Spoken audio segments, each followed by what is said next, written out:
Right, thanks, Doc. Yeah, so tonight we are reviewing a book called The Hard Things About Hard Things by Ben Horowitz. So I'm going to do a bit different today, like in a sense of I'm going to read what the description of the book says, and then I'm going to talk around for me. I mean, what the whole review of the book. So it's by Ben Horowitz as well. He's a co-founder of Andreessen and Horowitz, and one of Silicon Valley's most respected and experienced entrepreneurs, offering essential advice on building and running a startup a startup practical wisdom for managing the toughest problems businesses or business schools doesn't cover, based on his popular Ben's blog. So that's the description it gives. So it's a really amazing book. This is the second time I'm reading it, or I'm listening to it rather, and it talks about Ben, who was a Silicon Valley CEO. So he started a company in the mid 90s, where it was a software, not a software rather, it was a cloud business. And he talks around how during when he started this business, it was when the dot-com boom was going on, right? And he went in with Marcus Andreessen, one of Silicon Valley's most known entrepreneurs and inventors, one of the youngest guys to be on Times Magazine as an entrepreneur. And he talks about how he worked under Mark Andreessen. And after that, they decided to go into business together with this cloud business. Now, it was a cloud business before cloud is what it is now. Back in the days where if you wanted to host the internet, you'd have a whole cloud business, a whole cloud rather, dedicated to just that internet, right? And not in cloud as we know it now. So he talks about, in the whole book, he talks about, as the title of the book says, the hard things about hard things. He talks about how he took the business when it was booming all the way till when it was almost bankrupt, all the way back, and separating the book, separating the businesses, or buying out one of the businesses and establishing it into a software development or software company rather, and then eventually almost also just losing everything, and then coming back all the way to sell it for a profit for $1.6 billion. So it's really, really, really interesting. For me, it's more of a management book. As the description says, it teaches you about things that business school wouldn't necessarily teach you. It teaches you about things that are very practical and what he went through. And in the book, I'll start off by what his journey is again. So he goes on, he starts this cloud business. He goes out of the cloud. I mean, eventually the cloud business grows, a multi-million-dollar company. And eventually the business takes a hit. Now, it takes a hit at a time when it was the dot-com bust. And he goes against the grain in that he goes and he gathers all his, I don't know what the word is for it, but he gathers all his sense. Let me just put it that way. His IP, he makes sure that his revenue, all these things that you need to make a company go public. Now, again, this guy goes from a company that is almost bankrupt, that is almost, I think at a stage he said they had only $15 million in the bank, and that was going to last for for basically 1.5 months. And he has to make the decision to now go in and take the company public because they needed funds, and no one was able to give them funds at the time. So he goes out, he puts everything on the line, he goes on the road trip.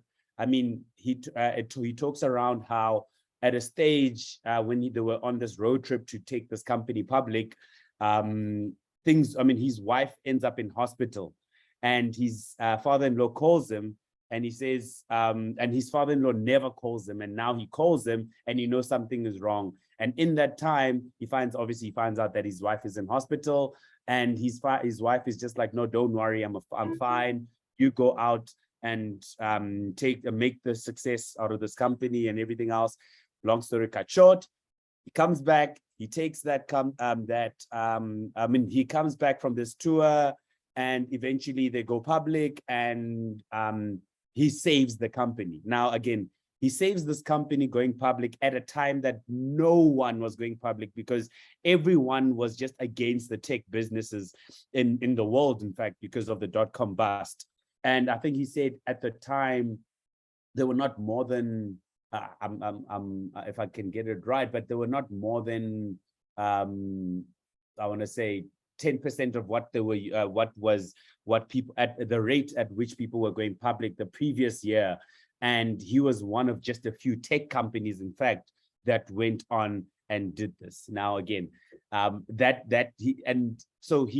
he then goes, so again, he talks about his whole life story in this business, and then how at a stage, the business was going down as well. And he had to do he had to separate these businesses and basically buy himself, or buy a part of the business out where it was a software company. And then that software company then was able to almost survive. I want to put it in that way. Now they kept it private. And they, at one stage, he talks about as well, where the company goes into, as they are a software company, 80% of those funds is one customer. And in it being one customer, it's obviously a big risk. Now they get to a stage where they almost lose this customer. Now he goes into a place where he tells the whole organization, listen, we're in trouble. We need to save this client. And he goes on and makes sure, if not, I think 90% of the resources in the company go and focus on this one customer, that to save the company's, obviously the company itself, because if they lose this one client, they lose the whole company. So what ends up happening is they start focusing on this client, and eventually they win the client over by putting in certain people, like certain managers or certain people that are focused specifically on that account. And they were able again to salvage the relationship, and they built this whole company. They built whatever functionalities that the other company wanted. And it's amazing how he did that. Is he went and he asked the guys, the account managers and the people that were important, the employees that were important for that specific account, to go in and there's one specific person, I just forgot the name, but he goes in and he talks about the person that is, he talks about the guy must go in and listen. Now listen to the customer and what is the customer needs.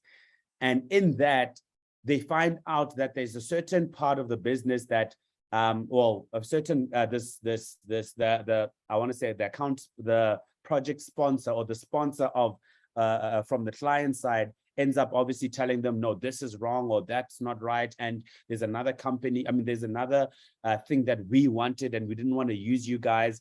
He goes to the extent of taking, he literally goes on, he talks to the board and he says, listen, we are buying this company that this guy wants. And this company finds out it's some small company that they could buy for, I think it was something like a few $1 million. And they end up buying it because they needed to, he literally pulled all stops to make sure that they have this account still running in there, because it's 80% again of the whole company revenue, the whole company's revenue. So he goes on, he buys it, and then eventually he saves it. And then again, long story cut short, in the story, then in his story, he then he builds the company up to, I remember at the time when they were down, the share was running at like $3, but he builds it all the way up to about $10 of the stock, and they were leading in this industry now. And what ends up happening is he gets a few of these big corporate companies, public corporate companies, come knocking now because they want a piece of the pie of what the company is. They want to now buy out the company. So he says to them, listen, he's not willing to save a share, or he's not willing to sell the company for anything less than, I think, $14.50 per share, which would evaluate the company to 1.6 billion. And they start negotiating, and eventually he gets to the price of $14.50. And then he now, I think it was I'm not sure if it was, I think it was HP. HP comes knocking now last minute, and eventually they end up he ends up selling it for around about, I think, $14.75 or something like that, which obviously was more, and the other company couldn't match. And they end up selling this company for that much. Now, this whole book is more of again, I want to say it's a management book, because he tells you, he goes through the book telling you how to hire and fire people, for instance. He goes into, he explains how, this is one of my favorite parts, because it was quite interesting to know. But he talks, at one stage, he talks about how to fire an executive. And what he says about that, for instance, was there's a stage where in a startup's career, in a startup's lifetime, that when you start off, let's say 20 people. Now, as a sales manager, you're able to handle 5 or 6 people in that in the sales team, for instance, to go out and sell.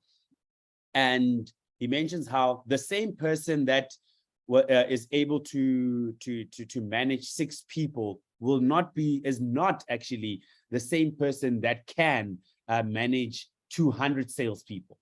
And he says, now, when you get to that moment where you need to fire someone, or demote rather, that person that had started with you, and it's a very hard thing, because now the person that started with you is going to be disappointed, obviously, because now he's either being, or he or she rather, is being either demoted, or they basically being forced out of the company. And he says there's a right way and a wrong way to do this. Now, there's a lot of things that he mentions in that, just in that section as well. Like, for instance, he mentions how you obviously have to be honest with the person, and you have to explain to them that it's not to say that they are. You mustn't beat around the bush and say, no, it's not a demotion. It is a demotion, but you have to explain to them why. And you have to obviously empathize with them to say, listen, I'm the same. I know I'm not the greatest CEO in the world. I'm learning just the same as you, but at this moment,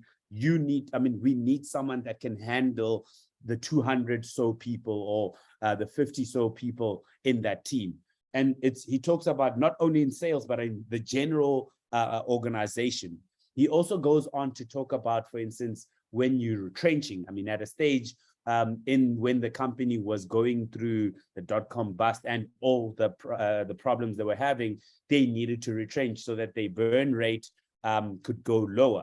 So what he ends up doing, he explains what is the right way of retrenching people and the wrong way of retrenching people. And he goes into that. For instance, one of the things he mentions is when you are retrenching within the organization, you need to be face to face with the people, and people must ask you questions as well.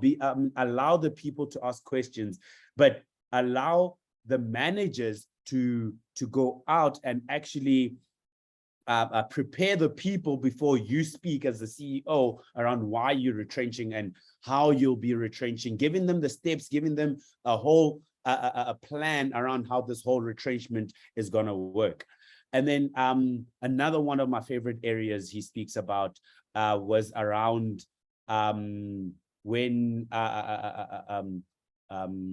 okay, I just lost my train of thought. Sorry about that. But just on that, actually, with the retrenchment, the reason that really stood out for me is at where I work at our organization, we recently went through retrenchment in December. And I was looking at this, how they did it, obviously, in our organization. against what he says. And it was very, very interesting to see what he mentioned would happen if someone does it the wrong way, and what he mentioned would happen if someone does it the right way. And I was able to gauge at our organization how it was done and what the response with the whole organization was. So it's really something that you wouldn't think about, but it's a real thing. The other, now I think one of my other favorite areas that he mentions was around how training is very important within an organization. He mentions how he would rather spend money on training the people in an organization than on other things that don't matter and don't build directly to the quality of work and the quality of the employees as well, building onto the employees. Just before I actually mention some of the things he mentions, he also, in the beginning of the book, he mentions how the organization should be built on the employee first and then the product. Obviously, without thinking of, we obviously knowing that the customer comes first, but talking to the employee first, and then after that, the product of the that you'll be producing within the organization, which is very, very interesting, because we read a book a few months back that around the man who destroyed, or the man who killed capitalism. Yeah. Yes, the man who killed capitalism, and he talks about the other way around, right? Where he does you don't care about the employee, but you care first about the shareholder. So in this sense, he talks about you care first and foremost around the employee, because if the employee is motivated, the employee will get you out of any situation, out of any problems that you have. So going back to what I was saying earlier on, he talks about how in training your people, you need to train your people in policy, you need to train your people in skill, you need to train your people in the organization, how the organization is supposed to function.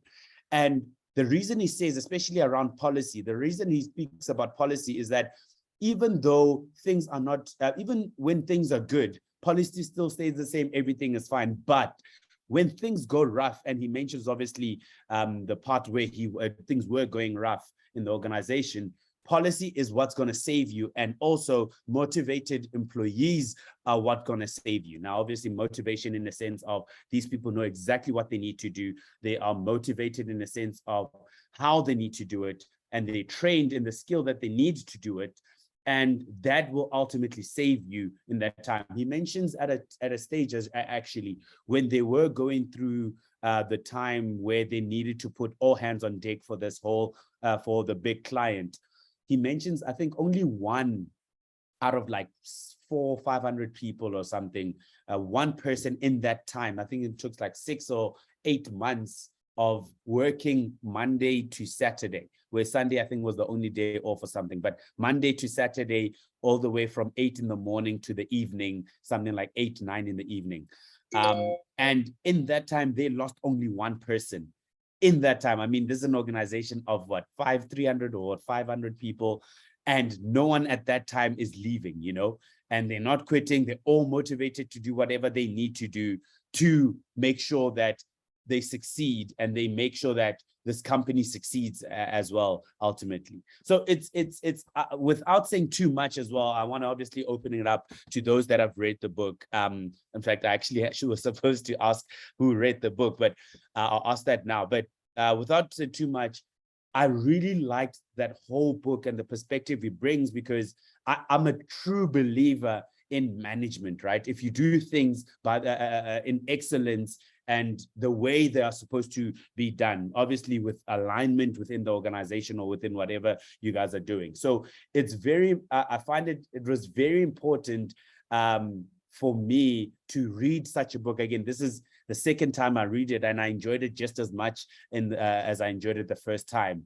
And it really was an eye-opener, especially now where I am, where our organization is, to see what he says against what is happening at where I work as well. And it's brilliant to see how it's almost as if he's checking. I mean, every time I read a part of the chapter, and I'm just checking off, oh, he says this, what is happening in our organization? I'll be like, I can see exactly what he's talking about. And it's really amazing to see that. Obviously, me aspiring one day to also open up my own business, I almost want to say this book is a need for anyone that is starting a book for them, or not book, an organization or a startup for themselves, or a business, to know what to do when the hard times are there, or even when the if it's the good times as well, but what to do to manage the organization and get it to a stage where you obviously hire thousands of people, obviously, to create jobs, especially in South Africa, So it's a really interesting book, and I really, really, really enjoyed it. In fact, it's one of those books that I'll probably read once a year, or listen to it once a year, just so that I can, when I start my own organization or my own business, just so that I can run through what is happening between what he was saying and the principles in my own organization, and how we run the business on a day-to-day or month-to-month or whatever it is that it may be. So I want to open it up to everyone who, I want to first ask, who has read the book in the whole, in this meeting. Refila, have you read it? Yes, I have a couple of times. I agree with you. I think it's a book that you don't just read once, yeah. Mm-hmm. Do you maybe want to just give your perspective around what you read, what you got out of it, and just the overall book for yourself? Oh, wow. I wasn't hoping that answer will get me here, but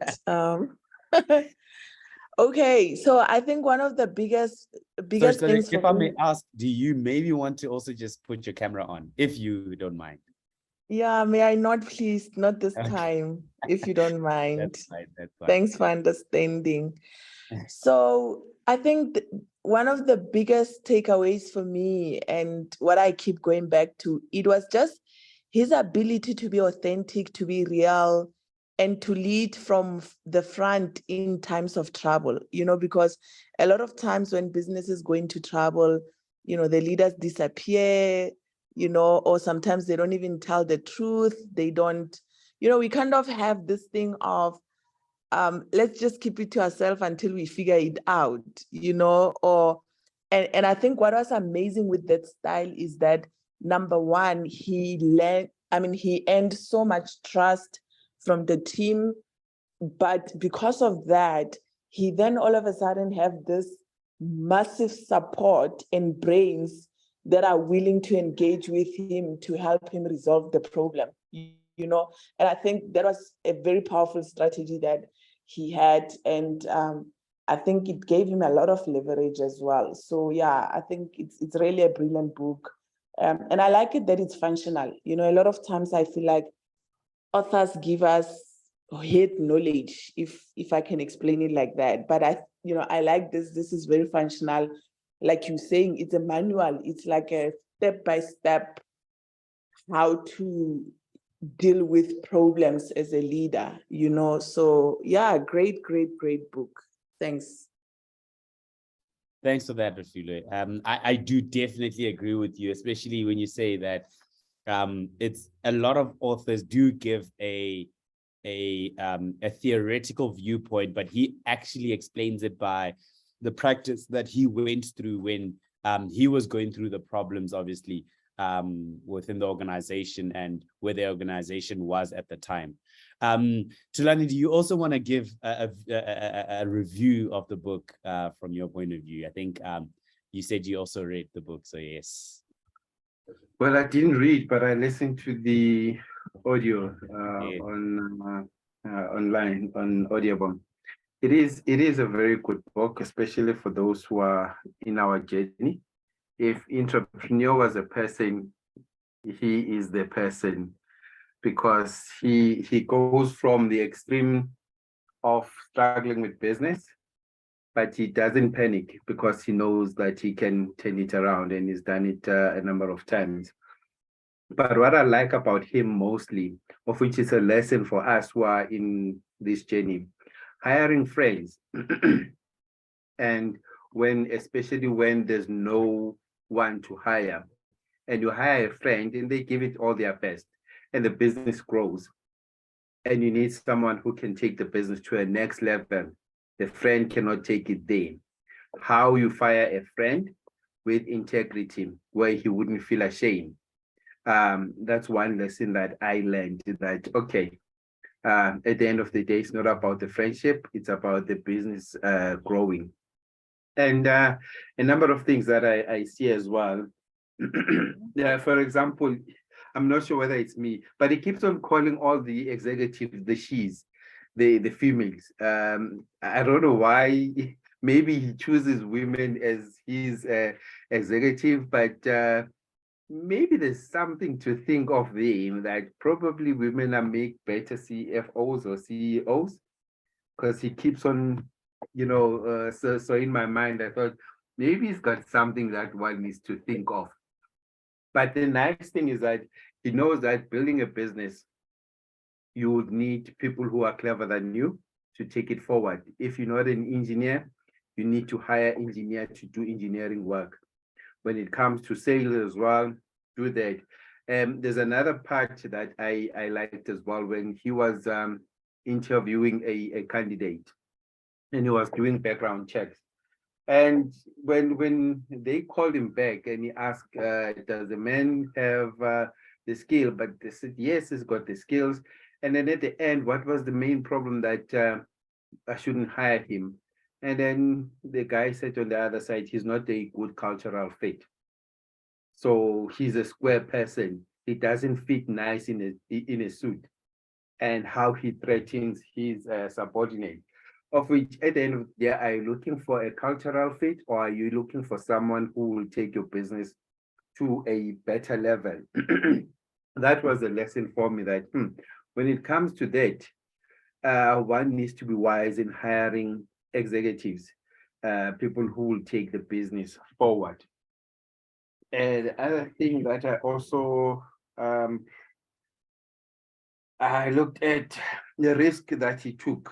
There's a part where he was selling to HP, and he kept his, I think, at 16 whatever, and he said, I will keep it at that. And then at a later stage, when the bid started coming, he eventually got a bigger than what he bargained for, of which he stayed there. What he it was 16, I forgot what, but he stayed there. Eventually was able to sell the software to HP at a much higher price than he expected.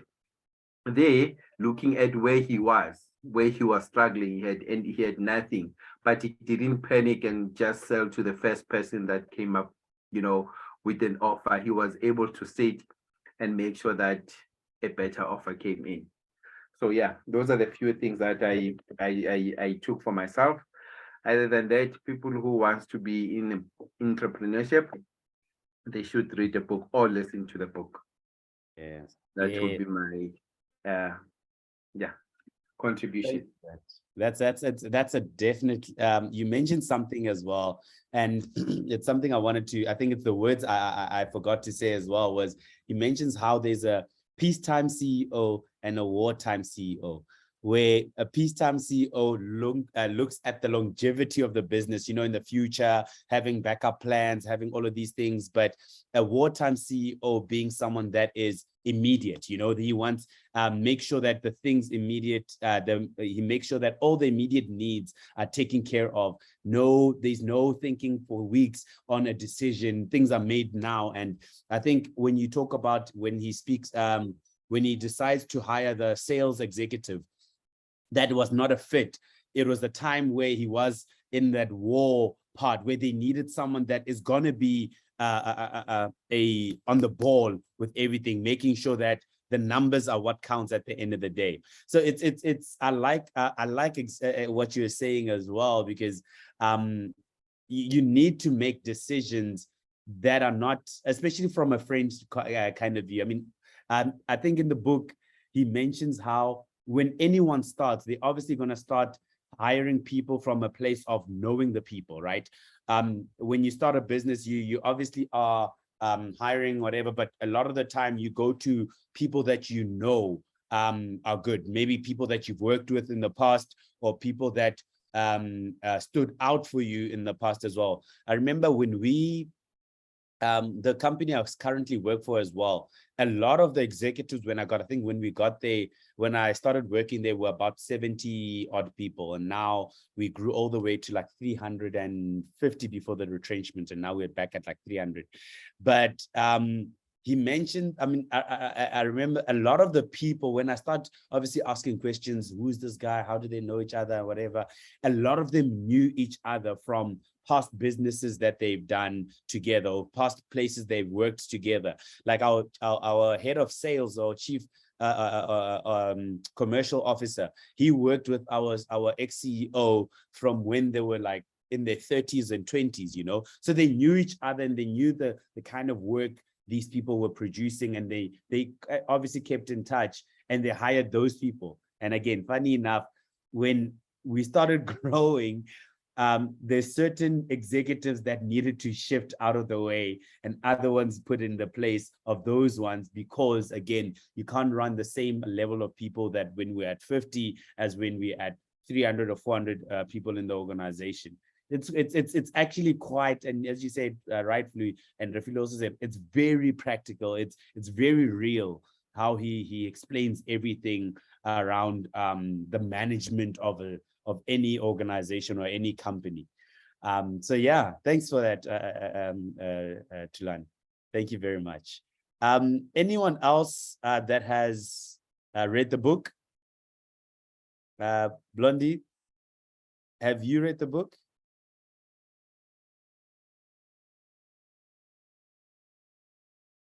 Are you there? Okay, Doc, I know you. Hi. Yes, I'm here. So sorry, can I give some? I'm still dishing up with my kids, so I can do it as soon as I'm done. So can give it to Dr. Rosh maybe, and then I'll do it later. That's fine. Doc, it's your turn now. I know you have a lot to say. We've spoken about this book many a times. Yeah, it's quite a fascinating book. Like you said, it's a must read for a lot of entrepreneurs, if not all entrepreneurs. And I like how he starts the book. I like how he has these quotes from rappers and Kanye West, and all this DMX and all these cool rappers. I found that to be quite interesting. But in the book, and I think for me, at the outset of the book, I mean, this is how he introduces the book, which for me is quite something else. And he says, every time I read a management or self-help book, I find myself saying, that's fine, but that wasn't really the hard thing about the situation. The hard thing isn't setting a big, hairy, audacious goal.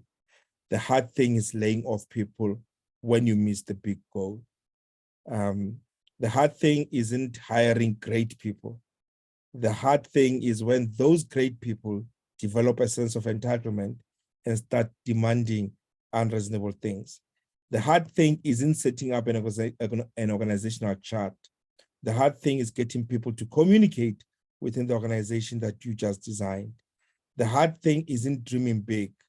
The hard thing is waking up in the middle of the night in a cold sweat when the dream turns into a nightmare.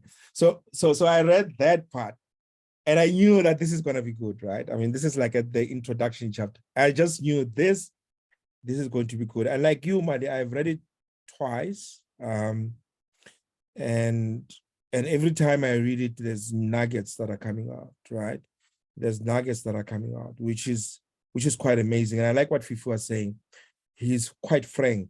This is a book that, is written from somebody who actually has been through the mill. I mean, let me start with a simple, funny example in the book that he talks about. And probably I don't know if you, Mali, in the tech space have experienced this, but there's a lot of, especially in the tech space, and when I read this part in the book about culture, I wasn't quite surprised because I've pretty much seen something similar to this. He talks about the whole cursing, the swearing culture that is in the tech space, and he's now confronted with the situation where people swear. They call the F word and all these other words, the unprintables.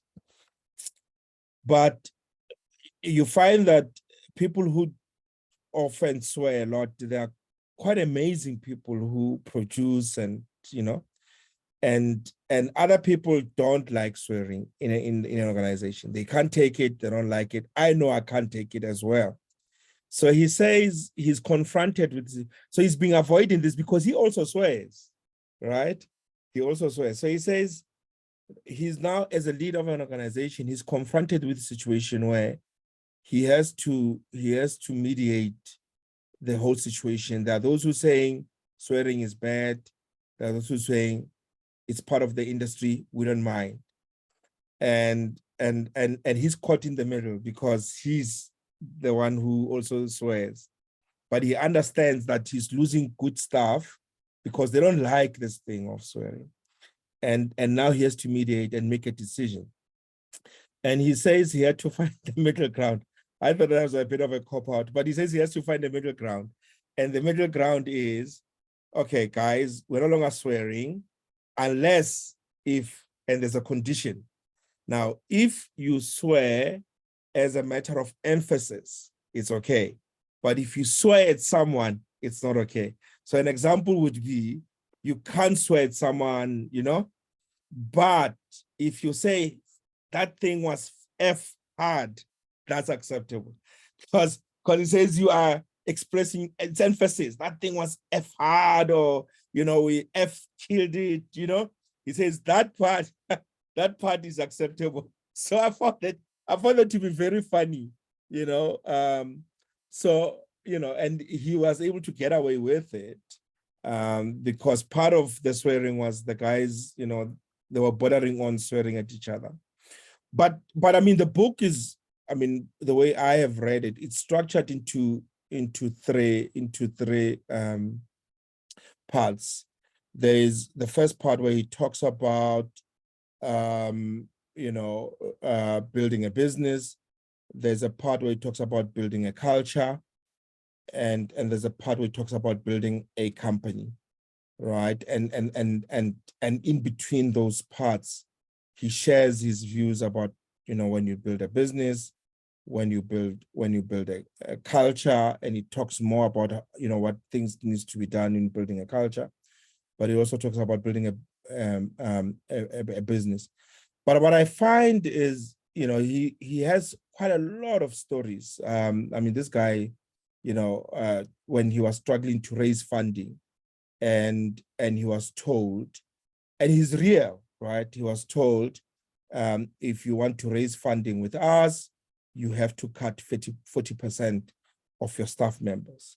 And he was in a meeting with a group of investors who told him that they would only invest if he cut 40% of his workforce, and that was a very difficult decision to do, but eventually had to go ahead and lay off staff, knowing that it was a necessary part of growing the business.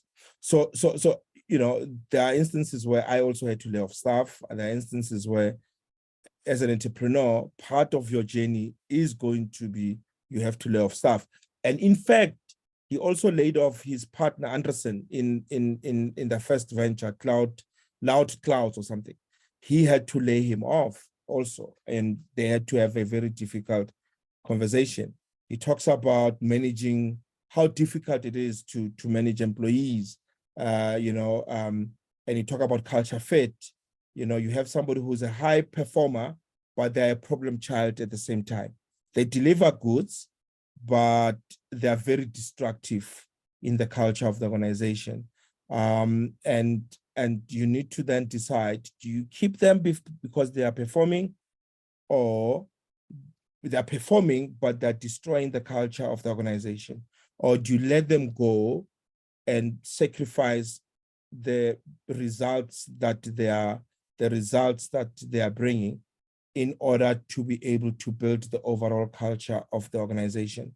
And he talks mostly about building a strong company culture, but I think also very important, being intentional about it. Because the thing with culture is, even when you are not building it, if you're quiet and you're not building it, it gets formed anyway. So culture gets formed anyway, whether you're intentional or not intentional.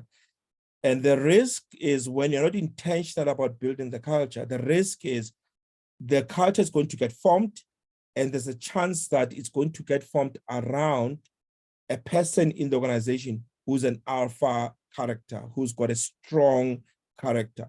The culture is going to be formed or built around that person. And if that person's values are in conflict with your values as the founder, that person's values are going to influence the culture of the organization, and it might be something that you don't want. So, so he shares how he worked with his team to define the core values of Loud Cloud, and how they use those values to make decisions and evaluate employees. To your point, Malisela, about hiring someone who is competent, but they don't share they're not going to be a cultural fit. And I think that's something that, after reading this book, I started to appreciate more, that you don't just hire people because they are competent or because they qualify for the position. You also need to check, are they a culture fit? Because you want to be able to build a strong culture. And I've since learned how, if you look at, we call them prima donnas, or, the guys who are very good at delivering, and how sometimes they can be destructive. They rock up late, they don't wear uniform. It's as if they have their own organization within the organization, but they perform. And the challenge then becomes that you don't reprimand this person because he performs. And the other employees, they see that. They see that you let him off the hook, he comes late to work, you don't say anything. They also start coming to work late. And then the next thing, this person who's a super performer, they leave the organization. And when they leave the organization, they leave behind a very destroyed organizational culture. There's no culture, or if it's there, it's a very dysfunctional, very destructive culture. And I think he's very intentional about culture. But he also talks about, there are some personal life stories. You spoke about the fact that he was at work, and his wife was giving birth, and there was a whole issue. Also about the death of a close friend or colleague had a profound impact on him. He described how he struggled with grief and how it affected his interaction with employees and customers. But he also talks about the fact that you need to find ways to manage stress and maintain a work-life balance. So there are so many lessons from this book, Malisela. There are so many stories, or tips that I've picked up. Some of the tips would be a focus on the customer. He's very customer-centric. He always thinks about customers. Throughout the book, it always comes to, about customers. He shares a story about how Loud Cloud lost a major customer because they were not delivering what the customer really needed. And this experience actually led him to shift from, focusing on the product or the technology, but rather focusing on the customer pain points. He talks about, be transparent and communicate openly. He's a big believer in transparent communication with employees. And I think Fifi has spoken about that. Create a strong company culture, embrace change. He shares many stories on how startups need to be agile and able to pivot quickly, shift from one business model to another business model multiple times. Yes, you spoke about strong networks. He emphasizes the importance of having strong mentors and advisors who can offer you guidance and support. You know, he shares stories about how he learned from other entrepreneurs and also from his co-founder as well. And yeah, I mean, the last tip that it comes back to: take care of yourself. You know, prioritize your health and your well-being, and make time for your family, make time of interest outside of work, so that you can avoid burnout and you are able to make better decisions when you take care of yourself. So those are some of the lessons. There's quite a lot of them. And I think, like you, Madisela, I'm going to read the book again. In fact, I think it will be an annual read. Because, they say when you reread the book, it's a reflection of how much you have grown. So rereading the book is a reflection of how much you have grown, because you start picking new things, you start understanding certain things much better. So yeah, that's me. Great book. I definitely recommend it for anyone, for any entrepreneur who is keen on this book. So thanks, Madison.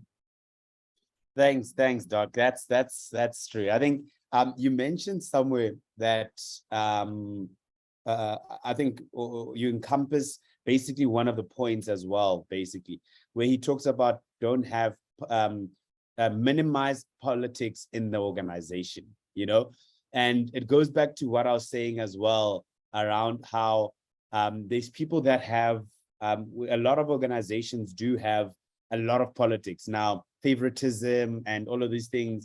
And he's just like, and I like the whole book is he's very consistent.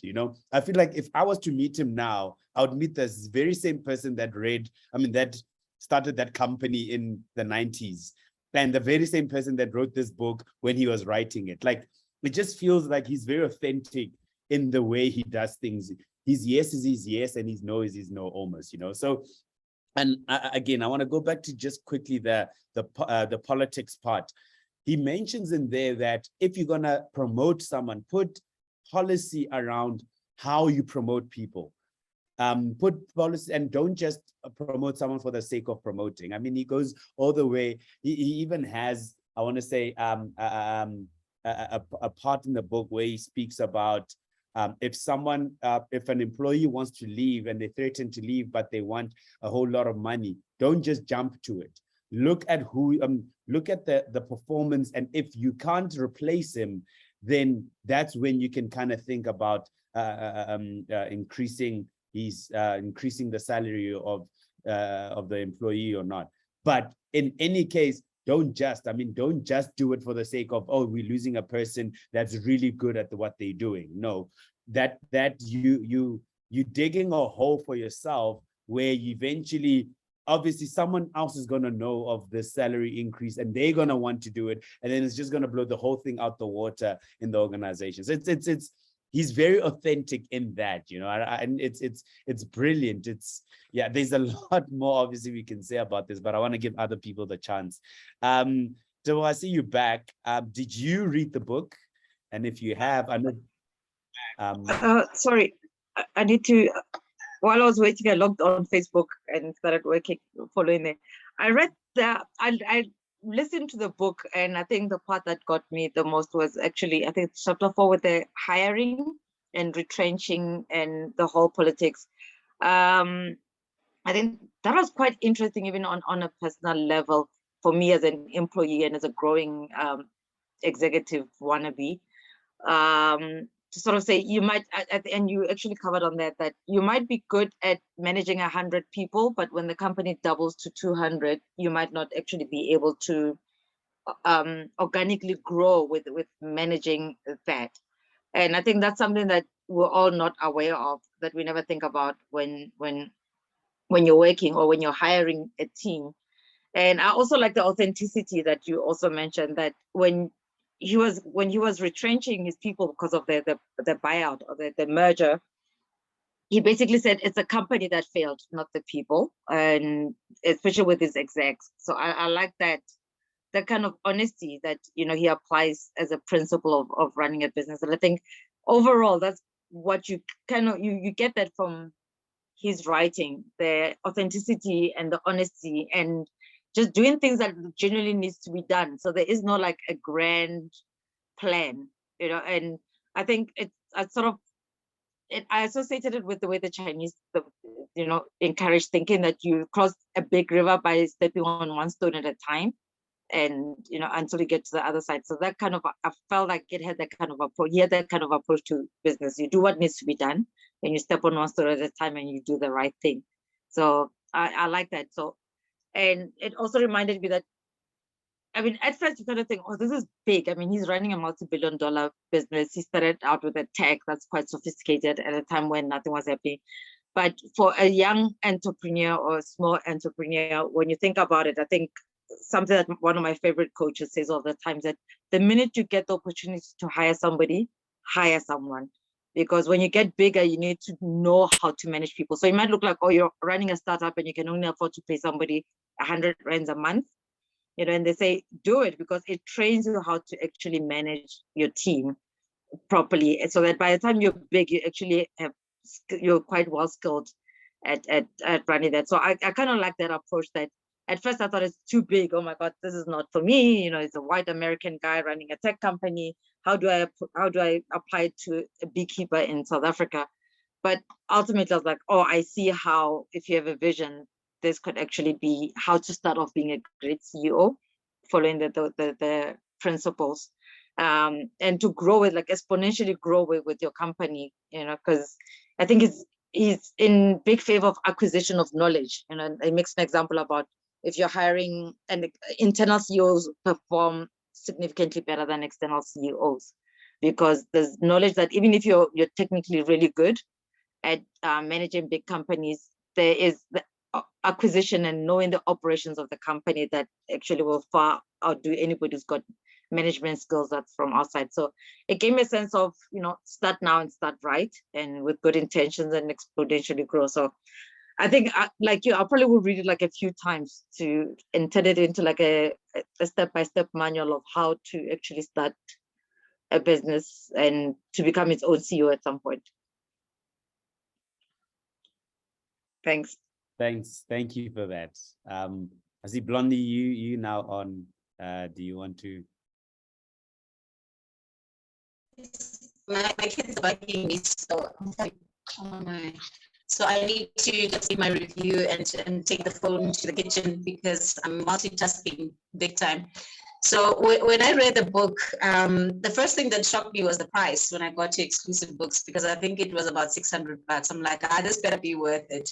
There's no way I'm paying 600 rand for trash content. I'm not going to do that. But then again, you know, I took that leap of faith and I paid. I bought the book, and I remember I discussed it in a group, and I said, I have a problem with the price because it's just too much. It better be good. So the first few chapters, I couldn't put the book down because it spoke to a lot of things that I've been through as an entrepreneur. I started my journey in 2009.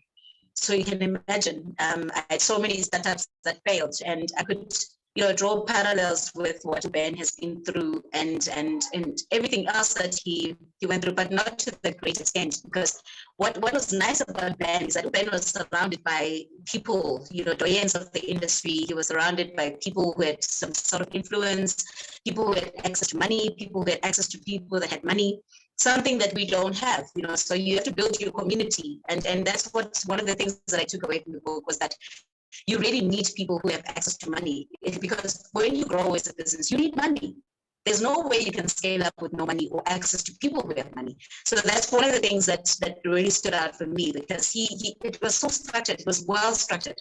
How he could scale up, how he'd start an entity, fails, and he still start another one, and he would still get people that want to back him up because of the company that he kept and the people that were surrounding him at that time.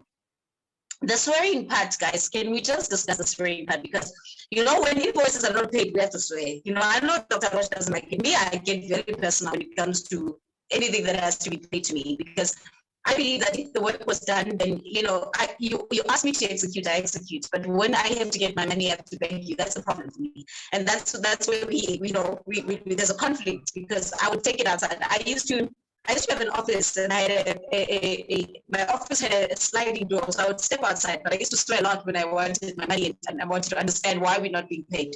So I used to close the door, and people were like, "Why do you go outside?" I'm like, "Because I'm sorry, I have to go outside because the people inside the office cannot hear me say those things. It's wrong, but I have to do it because that is the only way we can get paid. People understand." Some people just react to violence, or they react to threats, and others will pay you without you asking. But the majority of the people, if you've been in business for too long, you will know that for you to be paid, there's a level of things that have to be done. And some things you don't like, but you have to do them. You have to say the wrong things and to trigger someone to press the send button or to press the money button. So you have to do something. And the policy thing, he was such I don't know if resilience was a person, I would say Ben was that person, because he had personal issues that he had to deal with, but he still had, so much dedication for his business. And that's something that we all struggle with. The dedication part is something else, because now when my kids cry, I stop everything. I stop meetings and I stop everything.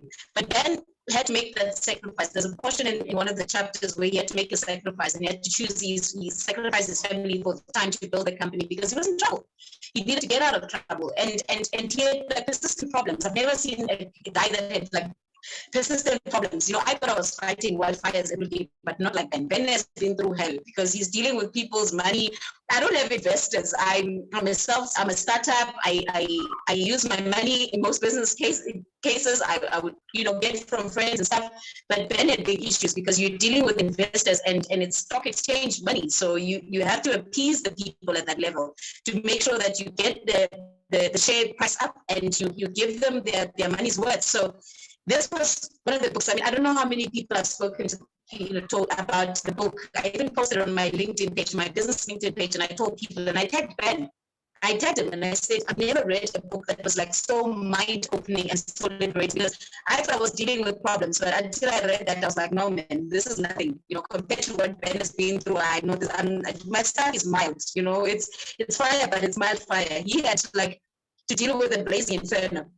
Because to put out those fires, you need a team or an army of firefighters. I deal with problems, but not at that extent and not at that level where it involves millions and billions that people invested. So that's heavy. I don't even think I would be able to sleep at night. So it was a great book. I loved it. I'm going to read it over and over again. There's so many things that we can take away from. It's not just for business people. It's also for just life in general.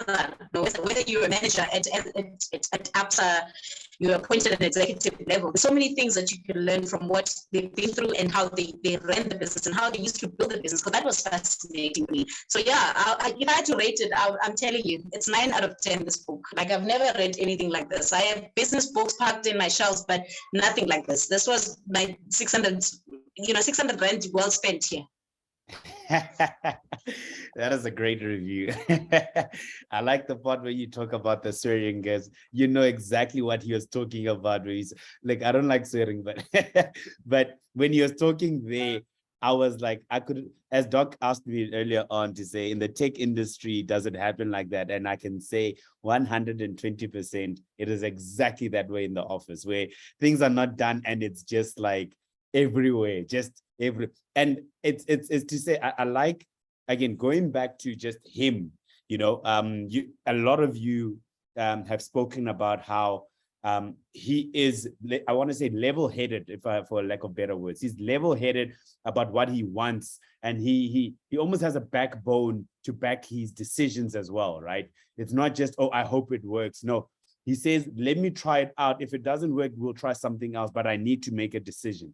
And that's one of the things that really stood out for me. And it's, as you said, it's not just something you can take for yourself as a business owner, but rather in your life as an employee, as a manager, that you almost create a CEO level of where you are, and how to implement what he says in in the whole book. So it's really brilliant. I know you already rated the book before we even rate the book at the end, but it really is an amazing book. It really does.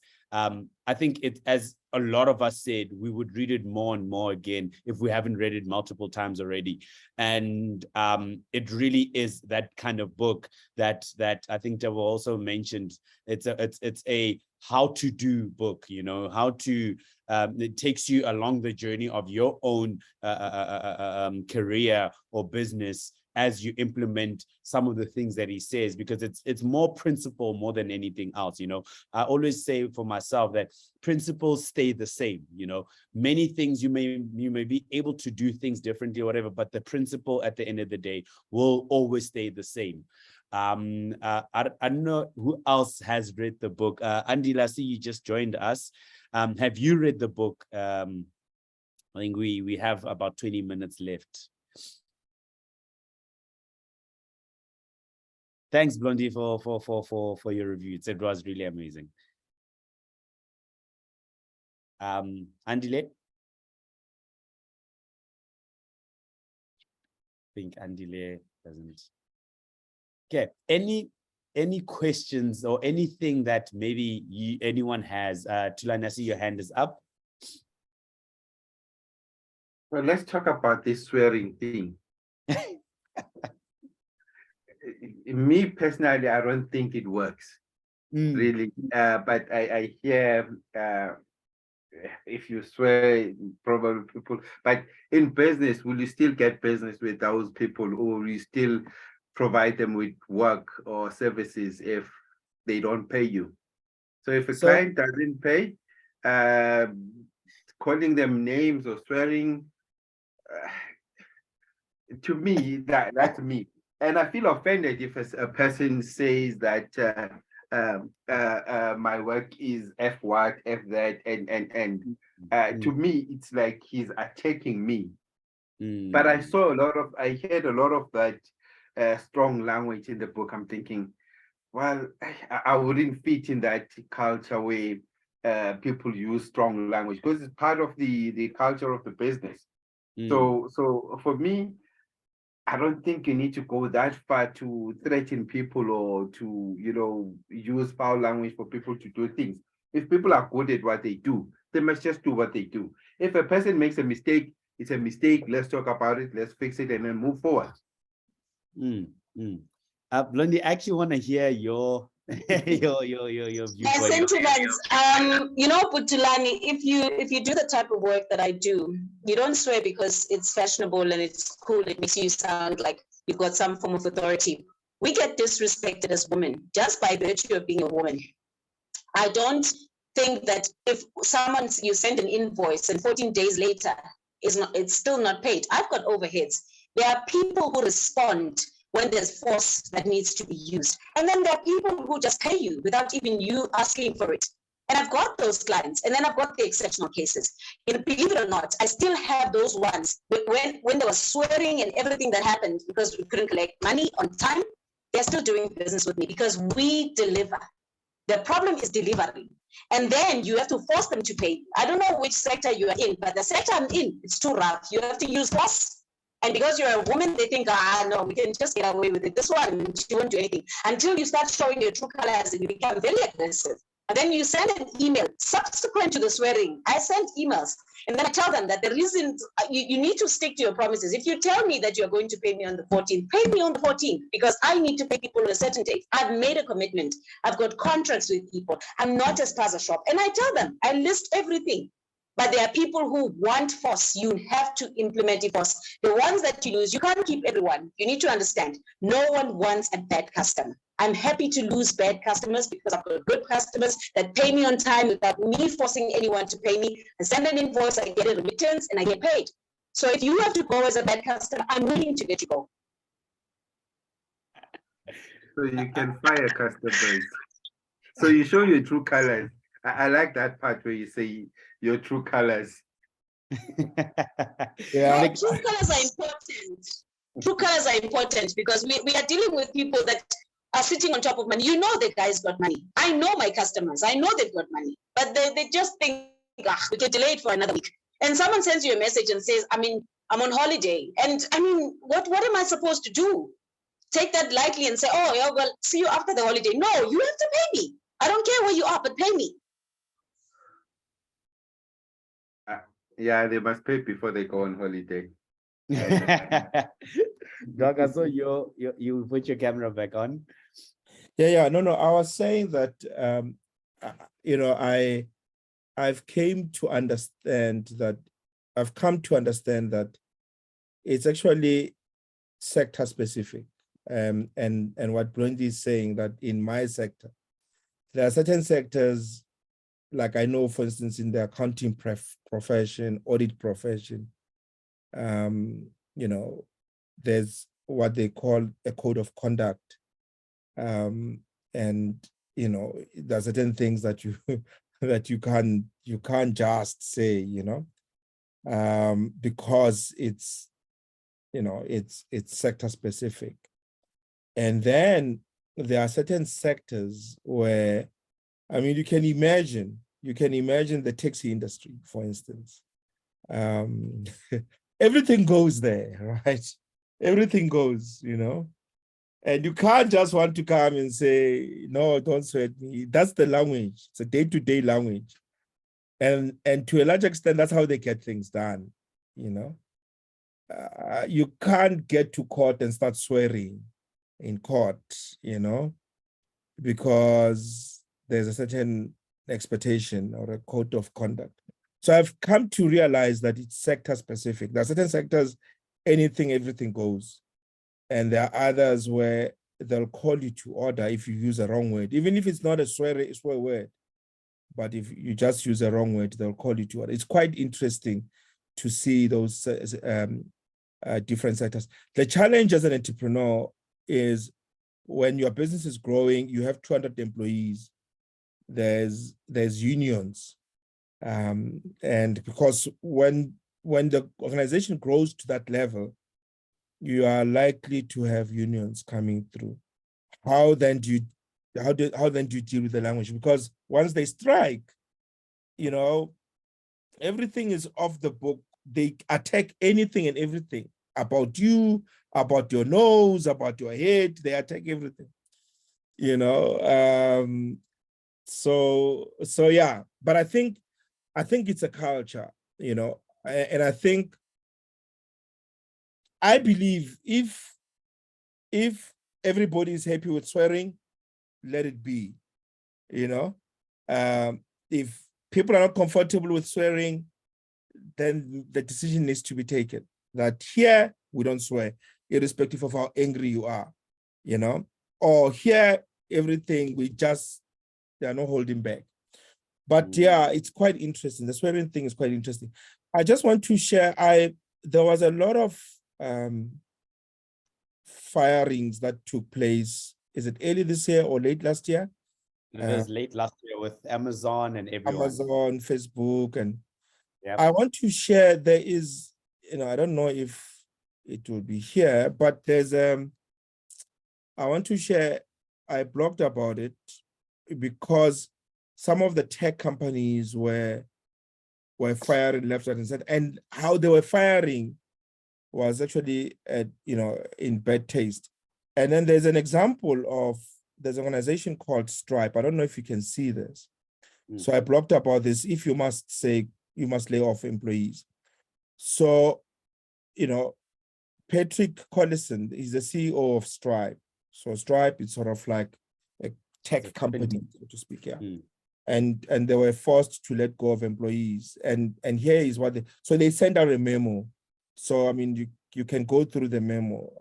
It's a whole memo explaining, and to what Ben was saying, to employees, So he's got a whole memo that he wrote explaining, and he's transparent why we are firing, what mistakes have we made. So it's quite inspiring. But he says, for instance, today we are announcing the hardest change we have had to make at Stripe. To date, we are reducing the size of our team by 14%, and we're saying goodbye to many talented stripes in the process. If you're among those impacted, you'll receive notification within the next 15 minutes. For those who are leaving, we are very sorry to be taking the step. And John and I are fully responsible for the decisions leading up to it. I mean, that's quite an amazing taking accountability, right? And he then goes on to say, this is definitely not a separation we would have wanted or imagined when we were hiring. We want everyone that is leaving to know that we care about you as former colleagues and appreciate everything that you have done. In our minds, you are our valued alumni, right? And in fact, what they do, which I find to be quite cool, they then set up an alumni program. I don't know, if you would want to become part of an alumni program. After they just fired you, right? But it's quite interesting how they're going about it, right? Then they admit that the leadership made a mistake and apologize for terminating people, right? In making these changes, you might reasonably wonder whether Stripe's leadership made some errors of judgment. Would go further than that. In our view, we've made two very consequential mistakes, and we want to highlight them here since they're important. And they go on to highlight the mistakes that they've made, right? For the rest of this week, we'll focus on helping the people who are leaving Stripe. Next week, we'll reset, recalibrate, and move. But I think one thing that also stood out for me is they then started contacting other competitors and other tech companies to say, if you're looking for staff, we've got competent staff, if you're understaffed, they can come and they can help you. They don't criticize the team, the tone is quite an amazing tone. So yeah, I found that to be quite an interesting way and a transparent way, as Ben was saying in the book, that be transparent, take responsibility, and don't blame the people, for your own faults. So I found that to be quite interesting. So I thought, let me bring it up. That's Madi. amazing. Can you post it on the group, Doc, Yes. or on the chat? Well, that's Yes. I like just yours, and then we'll obviously get the memo on your link. Yes. It's. I think they read the book, Doc. Yeah, you're right. Actually, you're right.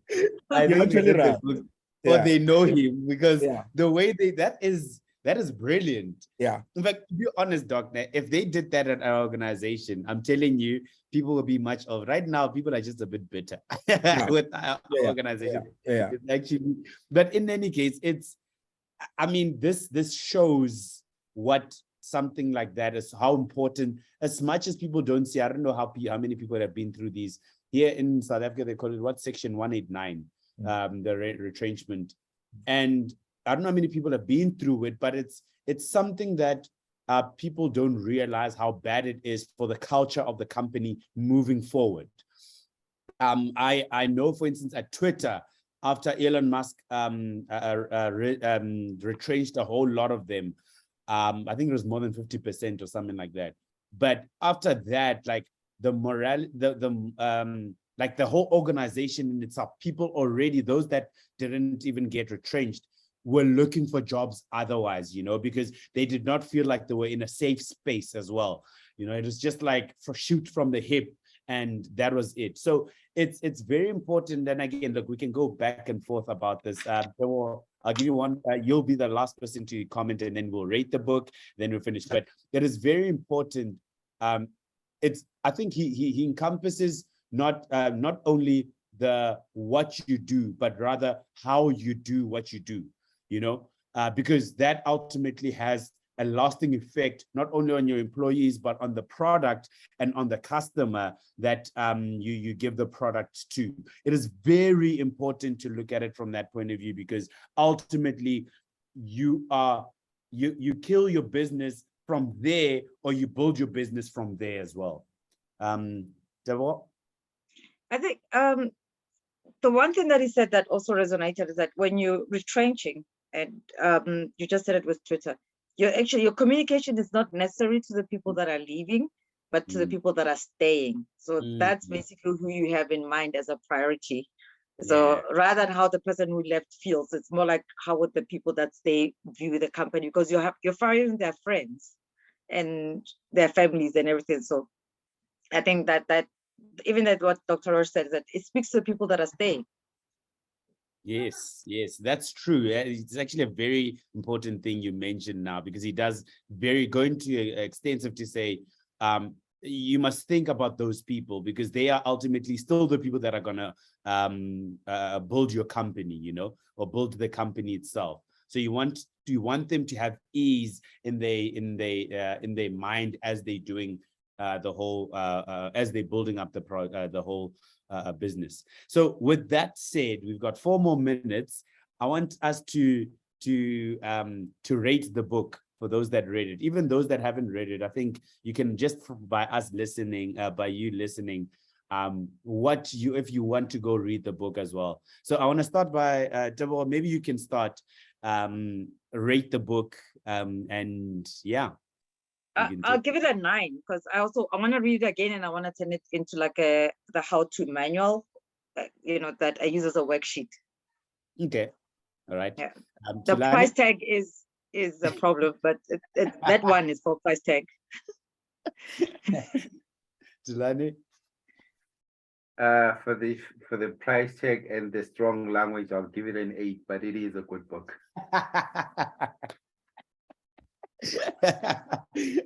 But you listen to it. Was it that expensive when you're listening to it? Not listening to it, but I saw we get the price, and then let me get a year. So the price made you swear. I know Brody definitely just like what the. Yeah. Oh goodness. Okay, Doc, you? 9.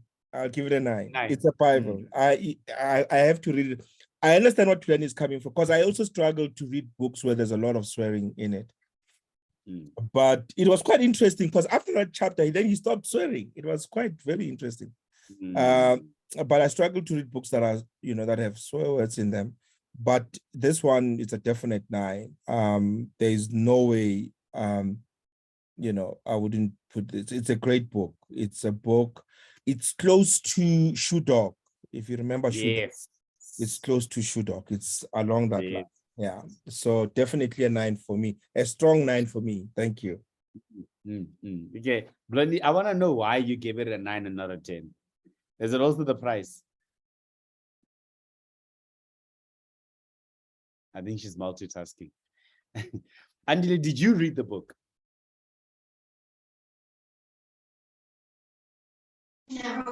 Sorry, I'm multitasking. I'm trying to be a mom, and also I'm busy, washing dishes and listening to you guys talk. Why I gave it a 9, because a lot of it is relative. Like I said, I've been in business since 2009. I've had so many failures. So when he fails, I could relate, except for the fact that I didn't fail at that level, at the Silicon Valley level. But failure is failure, and failure is relative. So I could relate, the hardships, laying off people. I had to lay off people in 2020 when COVID hit. We had one of our biggest contracts with BP, and we were doing the Pick and Pay renovations and conversions. And that contract got wiped away. I had to lay off 30 people. Sure. That was the hardest thing I've done in my life, and I hope I never get to do it again. But I know that the journey of entrepreneurship, this is part of it. It's a package. It comes with the territory. You just have to swallow it. And it was the most uncomfortable thing I've done in my life. And as a result, I developed a condition called peptic ulcers. And I got sick, and because I was so stressed, I was going through all sorts of emotions and whatever. So I wish I don't have to do that again, but it will happen again, because we are rebuilding now. We are starting all over again, and we are going back into the field. But it's going to happen. It's going to happen again. I know. I'm expecting it, but right now I'm prepared for it, because I've been there and I've done that. So for me, it was just 9, because I could relate to everything that he's gone through, and his love for hip hop music. I'm a big hip hop fan, and I know the song. When he writes it, I know the song very well. When he puts it there as a thing, I'm like, I know the song. This is my jam too. So I could relate to it. The guy and I are like, similar, but we're just different, because I'm here and he's there, and he's dealing at a Silicon Valley. I'm not. I'm a small time fish, but I try my best every day. It's small time fish for now. We'll put it that way. Okay, Matatsi, have you read? If you haven't read the book, I want you to rate the book just by hearing.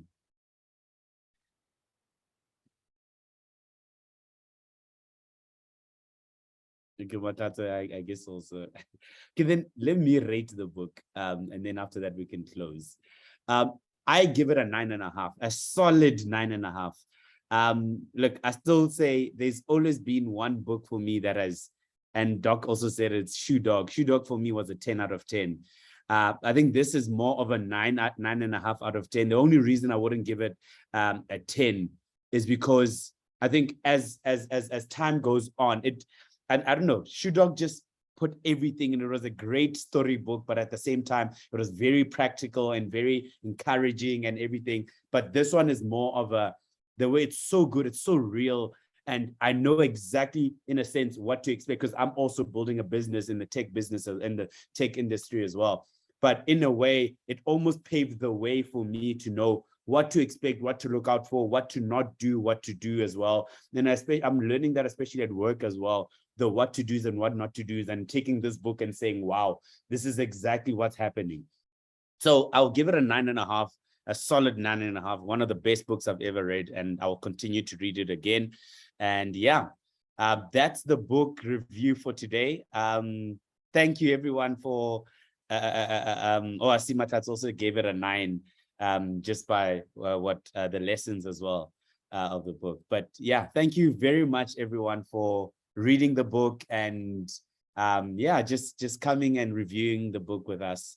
It really was an amazing book, and yeah, we'll come back in 2 years or 3 years time to see who are the people that read it again and how have they developed since reading it. I think that's what we should do, Doc. No, for sure. Thanks, Malisela. Thanks a lot. Yeah, for me it's an annual read, so it's, you know, it's definitely an annual read. So thanks. The next book, guys, that we are reviewing, thanks, Malisela. It's Blondie. Is Blondie here? Blondie is here. So she recommended The Billionaire Mindset by Daniel Strauss. So what I'll do is I will share. It's The Billionaire Mindset.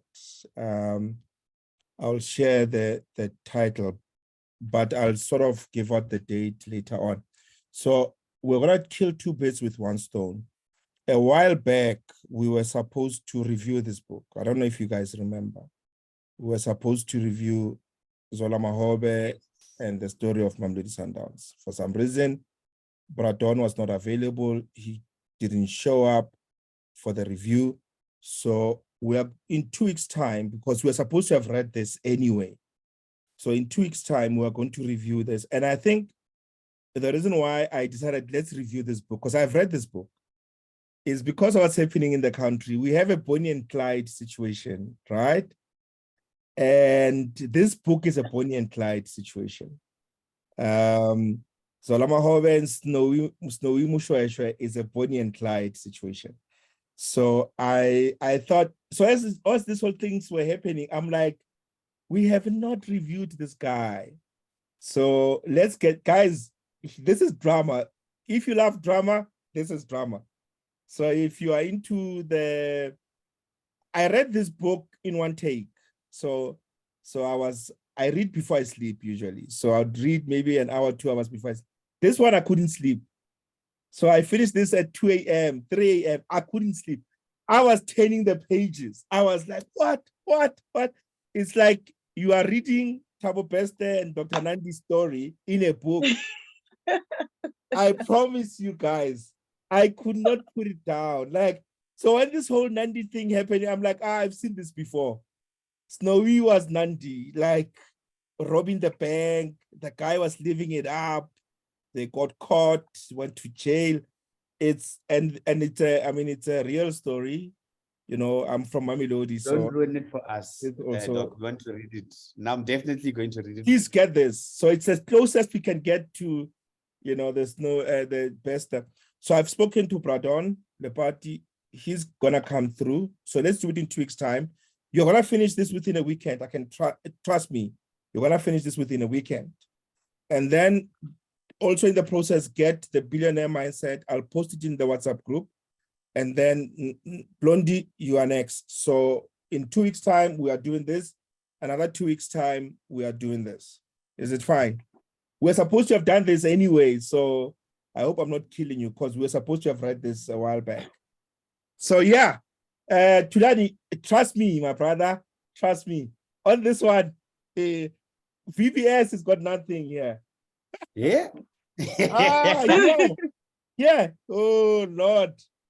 And it's funny. You're going to laugh. It's like so funny. So Bradon has agreed.